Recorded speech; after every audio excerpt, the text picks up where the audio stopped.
Thank you, guys. So, I want to mention something about the groups that are meeting this week. Now, first of all, though, how many of you want to talk about, that deep cleaning job that you did that you're not supposed to talk about? Anybody want to share? Yeah, good job. If you're reading the book, you would have found that very funny. So I'm looking forward to, Lynn and I are looking forward to going to the Bacons tomorrow night to our group, and I'm looking forward to kind of looking in the back corners to see just what Ken got clean. I'm going to bring the white glove, and so there's a group meeting every night of the week. In fact, some nights have two. I don't have that list here, but you're going to meet for about an hour or so and just talk about how you did in that week's section on walking through Lent together. So I need help with Lent. I just do. I need help moving through it. And I want to talk about it this morning in a different kind of a way to kind of give us a more clear picture of actually what we're hoping to have happen. Someone said to me this week, okay, well, if I go through Lent, how am I supposed to grow? I don't understand how all of this works, and I get that. So I want to talk about that. Now, this week's topic, and there's 6 weeks, really. Each week is simplifying in a new way. This week is simplify the way you use money. And it's really interesting when you think about how we look at it. And so what I want to do is just talk about some things that you will explore this week. And, again, as soon as someone starts talking about money, everybody gets nervous. Has anyone begun to sweat now yet? Relax. I'm not going to ask you for yours. Oh, at least not till the end. But I need to simplify. I need to change the way I think about money. There's some things about it that I think, and I'm afraid I've had to read ahead. And just because I need to talk about kind of the book. So the practices this week, some of them are easy, some of them are difficult. Some of them will work for you, some of them won't. And the important thing is not to make sure that you keep the letter of the law and do everything the way she prescribes it. The important thing is to understand if you don't, why didn't you? So relax.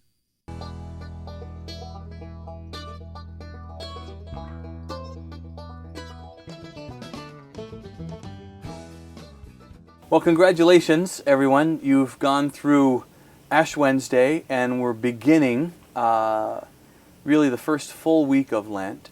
And Paula has designed a set of practices for us that revolve around money, and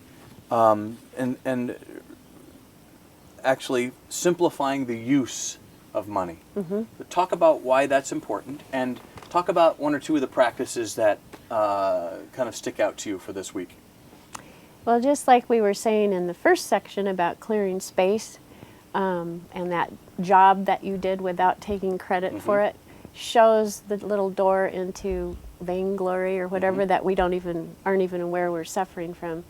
Starting to play around a bit with how we deal with money reveals something different. And for me, it's been how much I hook money to security, and how much I think I can hold the uncontrollable forces of life at bay if only I have this much money in the bank, at a given time. And so I feel like setting up a whole week in which we start examining our use of money and our attitudes toward money is going to open up all kinds of interesting new looks at the self and its need for this kind of absolute security. People, the feeling, for example, of having a credit card with a really high limit on it, even if you're never going to use it, there's a kind of security in that. Yes. People, as they approach retirement, all they can talk about is their portfolio and how that's doing, as though that's going to keep us from getting old, getting cancer, and dying. Right. It's not. Certainly it can help ease things along the way, but it's that dependence on it, I began to think in some ways that we depend more on our credit cards than we do on God. It's easier, it's more natural to depend on that, and to depend on ourselves to take care of ourselves versus, one of the big practices in the rule of Saint Benedict was to not own personal property. Yes. And the reason for that, it's really cute when I finally discovered what was at the root of all that.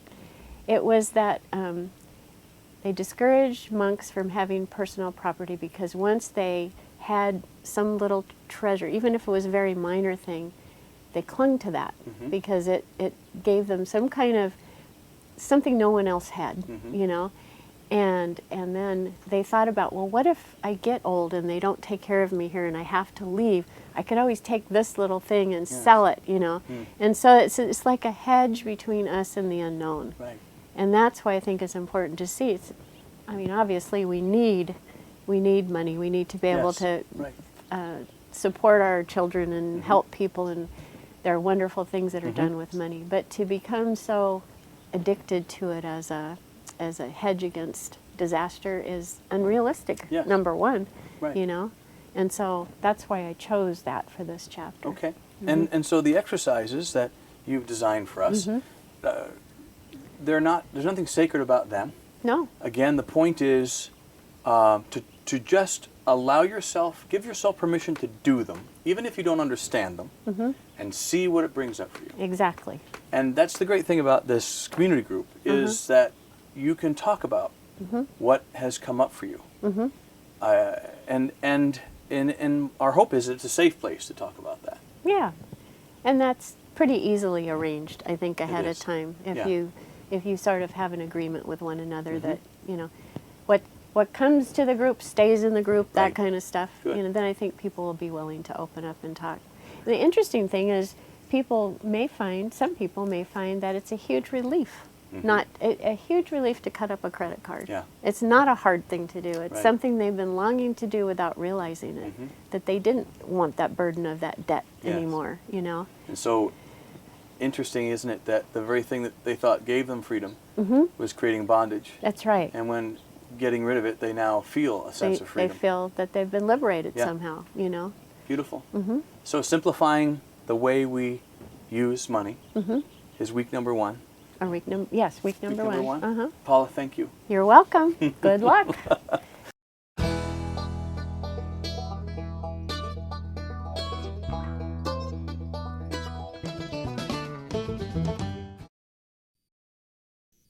By the way, there is a new section on YouTube now called Quest on Demand. And if you go to that section on YouTube, looks like that. You can look at all of these videos anytime you want to. The ones that are up. The one that you just saw is the latest one. And this week, late in the week, the next one will go up for next week. So you can watch any of the sermons there anytime you want to. That's why it's called Quest on Demand. Now, I have no idea how to tell you to find that. But I have it marked now, so I can just click on it. But David Reyes will be able to tell you, or if you can't find it, if you just go to YouTube and search Quest on Demand, and if you subscribe, what happens is every time a new one goes up, you get an email, which is really convenient. Quest app has them all too. You can watch them on your phone, on the bus, or wherever in the doctor's waiting room. And so, again, it's if you don't want to download the Quest app into your phone, that's okay. It's like people are like, what will happen if I see? If you download the Quest app on your phone, I'll know where you are at all times. It's actually a tracking device. No, it's not true.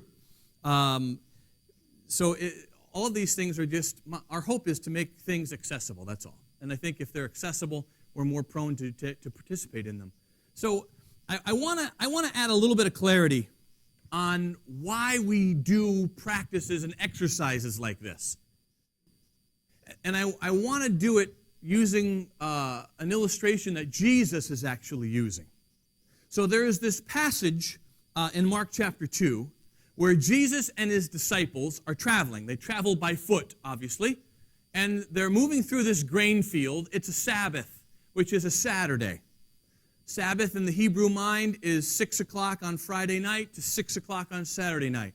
No work is to be done. There's a very detailed prescription of what can be and can't be done. The First Testament says, honor the Sabbath to keep it holy.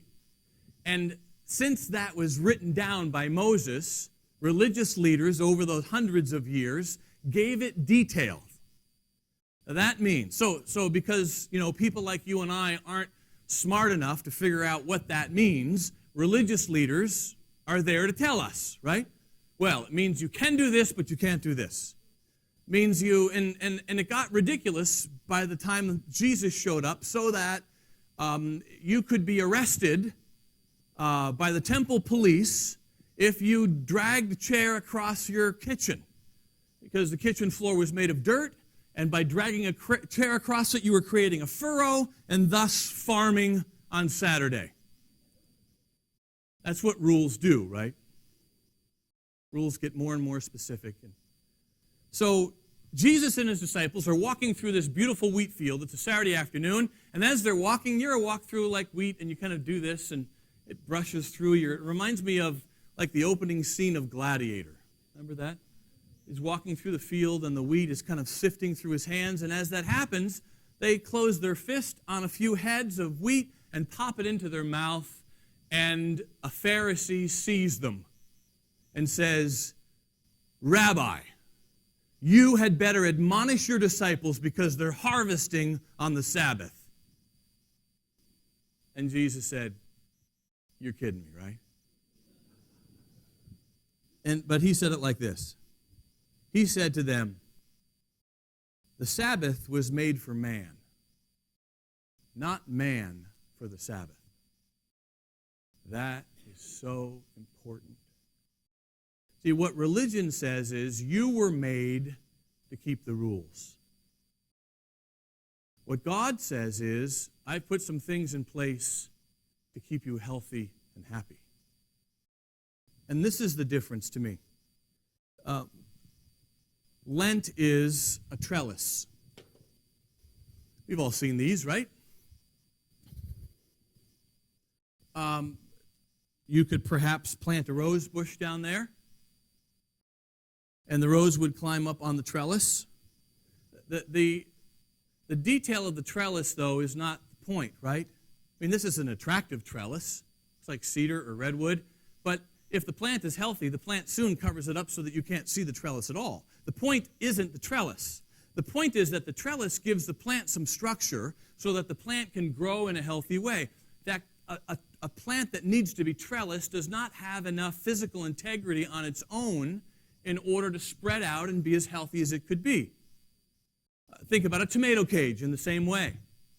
You get this tomato plant, and unless you put a cage around it, that sounds horrible. Cage? Who wants to be caged? You don't put a cage around your tomato plant. The tomato plant, as you know, isn't strong enough to hold itself up under all of those tomatoes. So it'll be on the ground, and the tomatoes will spoil, and so we trellis them up. Lent is a trellis for your soul. It's a structure that allows you to grow on it. You're not made for the trellis. Does this make sense? The rose bush is not made for the trellis. This is going to look great on the YouTube channel. The trellis is made for the rose bush. That's why any of these practices in this book that do not serve you, don't do them. Now, again, if you don't do them, I just want you to know why you're not doing them. Well, this isn't really an issue for me. And then talk to someone about it, because your spouse will go, really? Not an issue for you. So when Jesus spoke of the Sabbath, and it's a commandment, one of the big 10, honor the Sabbath, keep it holy. What he said was the Sabbath was a trellis for humanity. Humanity isn't made for the Sabbath. What does he mean? He means that in that culture, listen, think about it. In that culture, there's no labor unions. There's no weekend. We invented the weekend. You work 7 days. Unless you were Hebrew. And you didn't work on the Sabbath. And you were more healthy, physically, emotionally, spiritually, in every way by taking a day off. It's simply a trellis. It's there for us. That's what these Lenten practices are. Now, this is what religion does to trellises. Religion does not like trellises. Religion likes what? Oh. Gary, would you get in this yoke with me? Come up here. Come up here and get in this yoke with me. This is an ox yoke, and here's a couple of oxen. Religion thinks about things like Lent like this. It's something that we have to pull around. We're not made, this isn't made for us. We were made to serve this thing. And this is a horrible, thank you. This is a horrible, this is heavy. This is a horrible thing to have to carry around all day. This is not a trellis. Same activity can be done, and it could be a yoke for you, or it could be a trellis. Only you get to decide which it is. Does that make sense? This book and the practices that we're in is not a yoke that you have to carry around and it's this horrible burden. It's a trellis so that you can grow on it. And if you're wondering about where that idea came from, it came from Jesus, who said, wait a second, man was not meant for the Sabbath. The Sabbath was made to serve man. I love that. Just that little difference makes a huge difference, friends.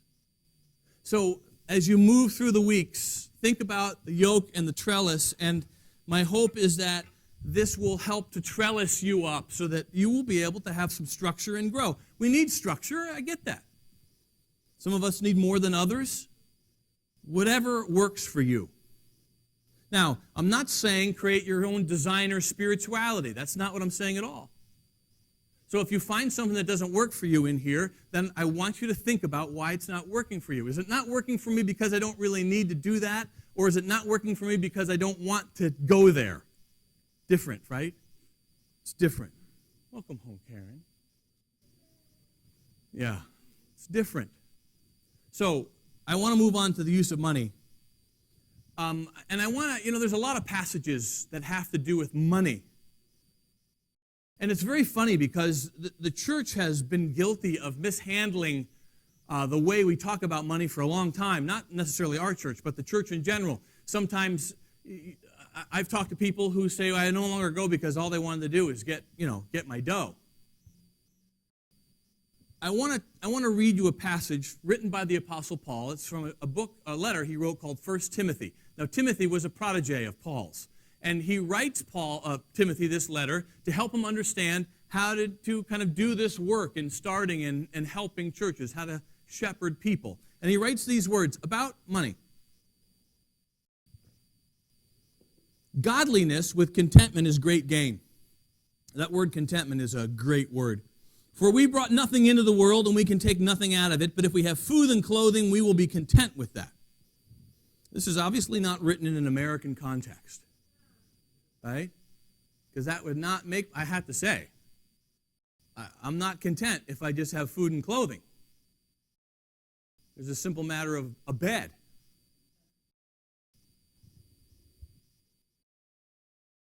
Those who want to get rich, it's a very specific word. Those who want to get rich fall into temptation and a trap and into many foolish and harmful desires that plunge people into ruin and destruction. For the love of money is a root of all kinds of evil. Now, do you see the clarification there and how we've misquoted this one? I've always heard, I haven't said it like that for a long time because I get this, but you hear it all the time. Money is the root of all evil. Not true. Not what it says, right? The love of money is a root of evil. There's nothing wrong with money. I recommend having some. So what is it that Paul is trying to get to here?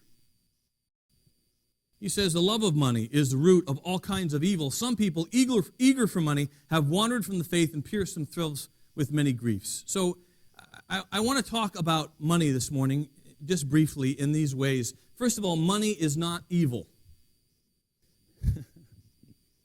It's not. It's okay to have it. It's okay to plan for the future. It's okay to have a portfolio. It's okay to have money in the bank. It's okay to have a nice car. It's okay to have whatever it is that you have. Or it isn't okay to have any of those things. See, the thing itself is not the problem, right? Loving the thing, loving it in a kind of out of priority, that's where the problem comes. And I want to explain this. Stuff is not the problem. The word love here, the love of money. You know, there's a lot of words, several words in the New Testament for love, right? We know some of these. We've talked about them. One of the strong word for love is what? Agape. Yes, it's God love. It's selfless love. It's a completely unselfish kind of love that only gives. That's not the word used here. Because I go, oh, good. Well, I don't love money that way. This is not that word, unfortunately. I fully expected it to be when I was preparing. Fully expected, I didn't even almost look it up. It's not the word. It's the word phileo. Eric and Cheryl know what the Greek word phileo means because they're from Philadelphia. City of brotherly shove. No. I love Philadelphia. And if you don't love it, we have to talk about it afterwards. So, Philadelphia, philos, that's the word here. It just means friendship. Do not create a friendship with money. What? It's an interesting thing. And I love the way Paul writes, and he writes specifically, those who want to get rich. There's two words for this word want in the New Testament, and I hate to get this specific, but we have to here. There's two words for will. There's a Greek word called boulamai and a Greek word called telio. Now, I want you to think about this and compare this to the Lord's Prayer. Our Father, who art in heaven, hallowed be thy name. Your kingdom come, your will be done. That's the word telio. It means emotional desire, dream, wish. That which you wish would happen. In other words, and I say it like this, God's dream is for the kingdom to be kind of spread around with all people. That's his dream for humanity. The other word, boulamai, is a word that means that which I decidedly will do and carry out. Boulamai. It is, I will do this. It's not, I wish this would happen. It's, I will make this happen. And that's the word that's used here. Those who desire, not only just desire and wish, but those who want it to happen, will it to happen, and follow through for it to happen, that person is in very big trouble. My willed purpose in life to make a lot of money. Now, I'm not saying don't have goals. You have to understand that money is a tool. It's not good or bad. There's one more word that we have to talk about. Eager. For the love of money is the root of all kinds of evil. For some people, eager for it, have wandered from the faith. It just means it's the person who carries out his plan that he has willed, that she has willed. By the time I'm 35, I'm going to... And then what that does is it reframes your life. It refocuses everything. And so money becomes the thing. And it's interesting because when we are younger, happiness is the thing. And in our culture, it seems like the people who have money have happiness. And so we take a half step off of happiness and we focus on money. And we forget that what we're really wanting is to be happy and content and peaceful and well.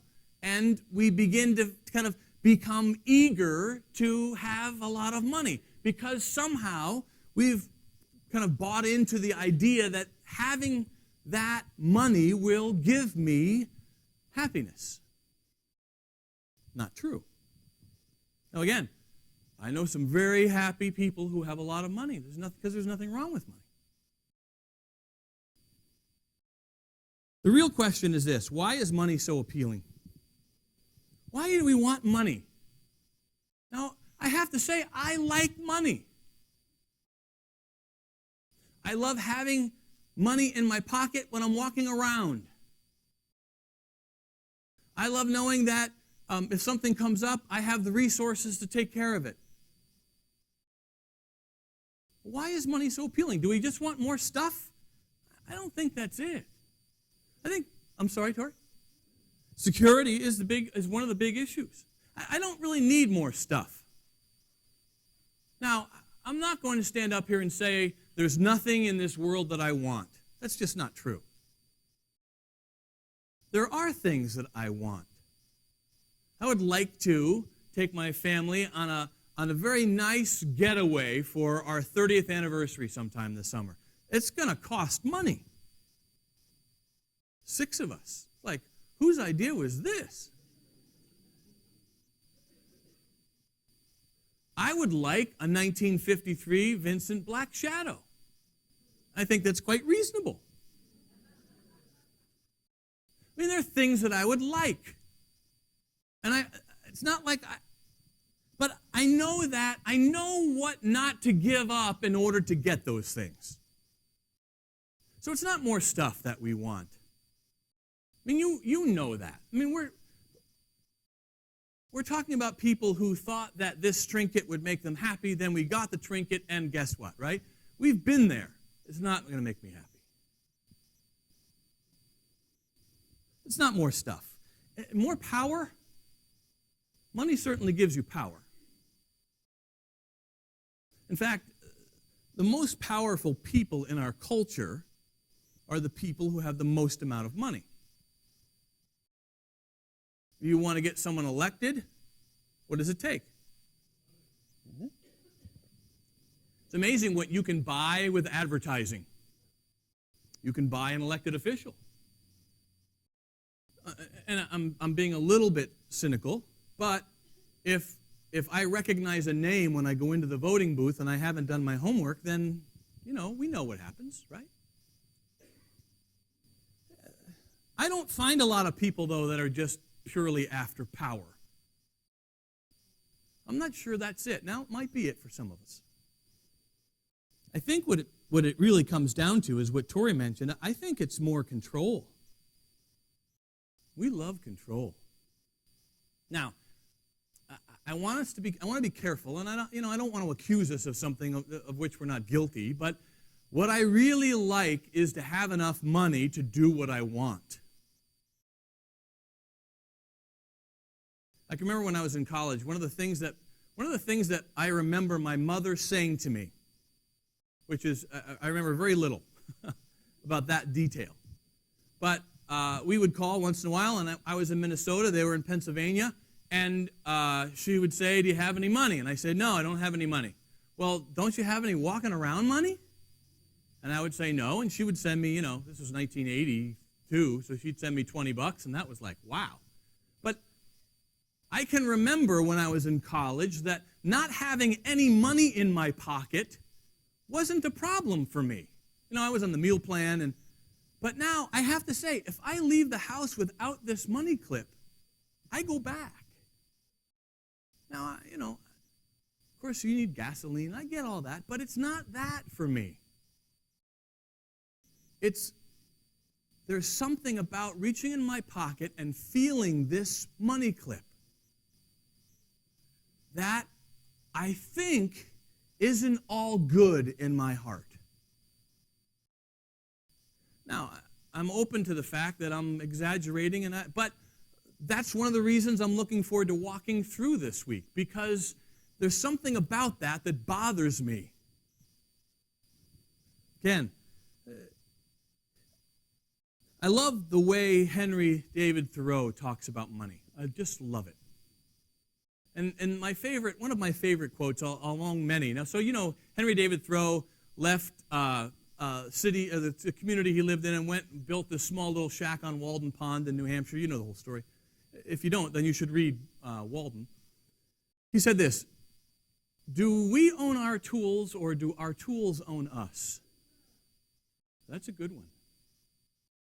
Now, one of our major tools today is the old computeroo or the iPhone. Yeah, who owns who? He said a similar thing about dairy farmers. Does the farmer own the cows, or do the cows own the farmer? This is what I know about stuff. The more I have, the more of me it takes. What I really want is control. Control of my future, control of my destiny, control of all of these things, and money gives that to me. In fact, if I have enough money, money is the one force in the universe that can make you like a false god. You can buy almost anything. Commit a crime when you're poor. What happens? Yeah, can't afford the lawyer that you need. Commit a crime when you're rich. I can. Get sick when you're poor. Get sick when you're rich. Have a kind of a life-altering tragedy when you're poor. Have one when you're rich. It just gets easier. Now again, I'm not saying there's anything wrong with being rich. God bless you if you're rich. Let's hang out. But don't make that stuff your best friend. Now, I want to talk about this in a sensitive way as possible. Because I think one of the institutions that has acted more inappropriately in this area than any other institution, and this is just my opinion, is the church. I think that the church has really struggled with this one. Religion. When I was growing up, I heard sermon after sermon after sermon on the following passage. I love this passage. It's a great metaphor, and I love metaphors, obviously. Jesus gives a really good one. Listen to this. This is Luke chapter 6. Give, and it will be given to you. A good measure, pressed down, shaken together, and running over, will be poured into your lap. For with the measure you use, it will be measured to you. I love that visual. Think about someone walking through a vineyard in Jesus' day picking grapes. They got this basket on their hip, and they're pulling them off, and they're filling their basket, and they're kind of pushing them a little without bruising them and shaking them to kind of get it to settle, to get more in. And this is as close as Jesus comes to talking about karma, by the way. Now, what the pastor said after he read this was, and so the way you've got to give to God is the way that you want God to give back to you, and some of you don't have enough money in your bank account, don't have enough food in your refrigerator because you've been stingy with God. Amen? Yeah, I can do that. I can do that all day.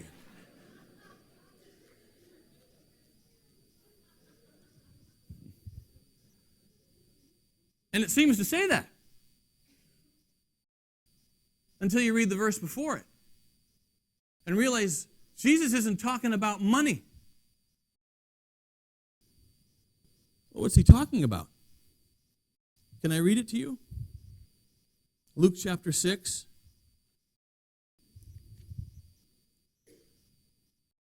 Luke chapter 6.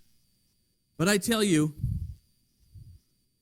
love your enemies, do good to those who hate you, bless those who curse you, pray for those who mistreat you. If someone strikes you on one cheek, turn to him the other also. If someone takes your cloak, do not stop him from taking your shirt. Give to anyone who asks you, and if anyone takes what belongs to you, do not demand it back. Do to others as you would have them do to you. If you love those who love you, what credit is that to you? Even sinners love those who love them. And if you don't do good to those who are if you do good to those who are good to you, what credit is that to you? Even sinners do that. And if you lend to those from whom you expect repayment, what credit is that to you? Even sinners lend to sinners, expecting to be repaid. But love your enemies, do good to them, and lend to them without expecting to get anything back. Your reward will be great, and you will be sons of the Most High. Do not judge, and you will not be judged. Do not condemn, and you will not be condemned. Forgive, and you will be forgiven. Give, and it will be given unto you. A good measure, pressed down, shaken together, and running over. What's Jesus saying that we should give? Forgiveness, grace, love. There's a mention of lending in here, but he's not talking about that at this point at all, not even close. This isn't about money. Shame on us as church leaders for telling people that they should give. I mean, it's just ridiculous to think about it. I'm going to give so that I what? Now, that's the American way. That's not giving, that's investing. And that's not what God is talking about.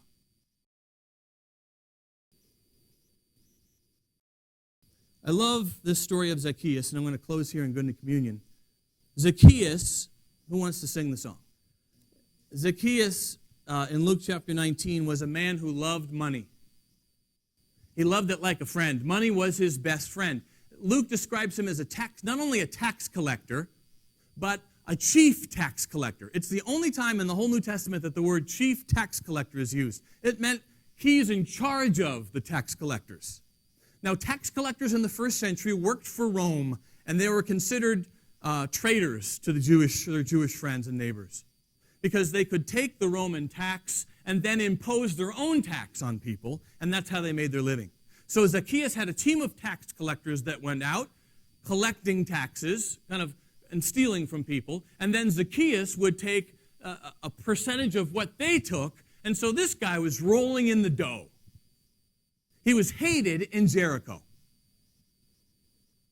I'll show you why I know that. Let me just read it. In Luke chapter 6, one of my favorite stories, because what Jesus does just gets everybody in town pissed off. And I love that about Jesus. Luke chapter 6.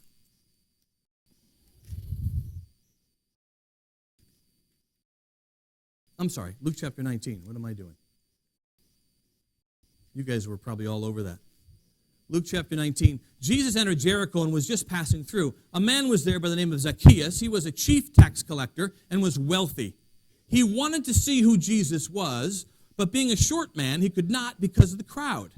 So he ran ahead and climbed into a sycamore fig tree to see him, since Jesus was coming that way. When Jesus reached the spot, he looked up and said to him, Zacchaeus, come down immediately. I must stay at your house today.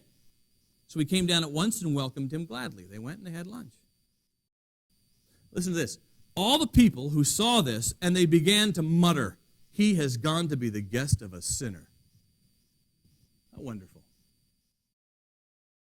Jesus, the worst person in town, Zacchaeus. And I tell you, can you imagine being a Jericho town member, and here 2,000 years later, the only person that we remember in Jericho was the guy that you hated the most, Zacchaeus. So Jesus goes to his house, they have a meal, Zacchaeus welcomes him gladly, and Zacchaeus gets his questions answered and spends time with the personification of love. And listen to what's happened.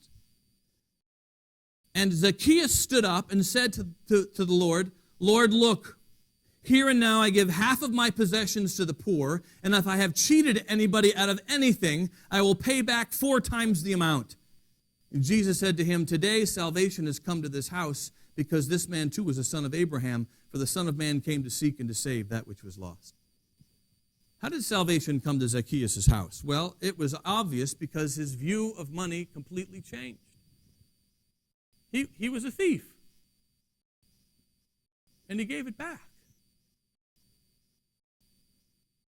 Nobody asked him to. He just knew that I can't live this life of love and have this dough as my best friend. Now, this week's practices are designed to help with that, to kind of unlodge it, to kind of take a little temperature. It's like a thermometer and you put it under your tongue and you go, that seems a little okay. And I want to encourage you to go through them. And we're going to go into communion. Come on up here, you guys. Let me just say this as we move into communion. The great thing about communion during Lent is that Lent is about death. Something in me has to die. And like this morning, the way that I think about money has to die. And something new has to kind of, I want to bury it, and something new has to kind of rise from the dead. That's what we're doing. The story of Lent and Easter, the kind of Jesus moving to Jerusalem, being crucified, being buried, and then rising again, that's the story. Every moment of the day in your life, every hour of every day of every week of every month, and every month of every year is that story. There is a death, a burial, and a resurrection. We get to choose what dies and what comes to life. And so as we come to communion this morning, my hope is that we would, with Christ, take up the cross. And what Lent does is it helps me understand what has to die. There's stuff in me that has to die. Guess what? Next year, there'll be stuff in me that has to die. The year after that, the year after that, the year after that, there are things in me that I don't want in me. And sometimes I don't even know what they are. That's why I love Lent, because it gets uprooted. And I go, wow, last year I didn't even think about that. But now, look at that.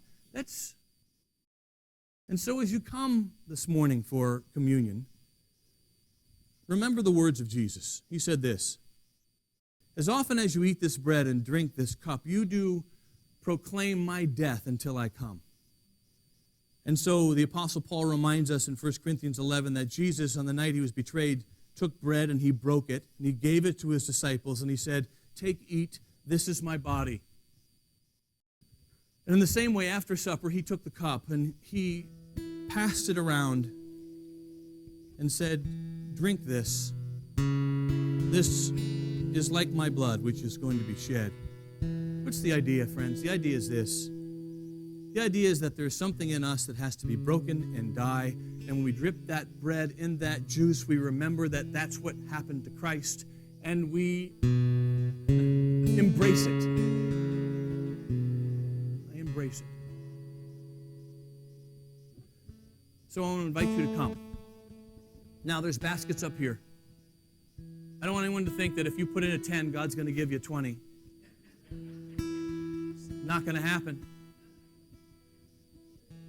See, that's the opposite of this story. The story says, how much do you like this money that you have? Are you willing to give it away? Lend it to someone who will never pay you back. It's not an investment. That's a complete, total loss strategy. And so there's something about giving and being generous, not expecting anything back, that loosens up some of these things in my heart. So the offering baskets are here as well. So God, we come to you because we need you to help us to do a little bit of an examination this week about the way we feel about money. I think sometimes, God, I like it too much. That it's too close of a friend. And not only do I give you permission to loosen that in my heart, I ask you to help me with it. And I'm grateful for this trellis that you've given us this week. And I pray that we would look at it that way, Father. And we ask this in Jesus' name. Amen. So come when you're ready, friends, and I'll close us when we're done.